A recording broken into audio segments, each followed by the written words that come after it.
আসসালামু আলাইকুম।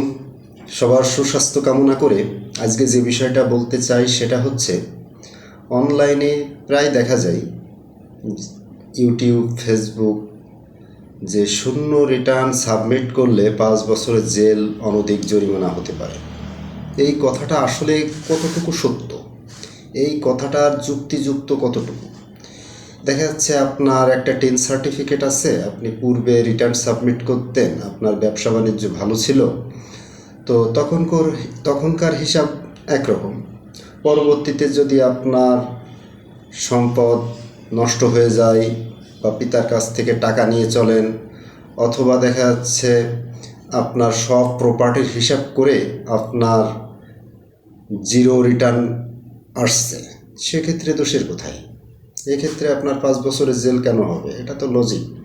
তো বিষয়টা হচ্ছে, আপনার 10 সার্টিফিকেট থাকলে এবং প্রত্যেকটা এগ্রিকালচারাল অর নন এগ্রিকালচারাল সম্পত্তির হিসাব দিয়ে যদি আপনার জিরো রিটার্ন আসে, তাহলে আপনি সেটাই দাখিল করতে পারেন, এক্ষেত্রে আইনগত কোনো সমস্যা নাই।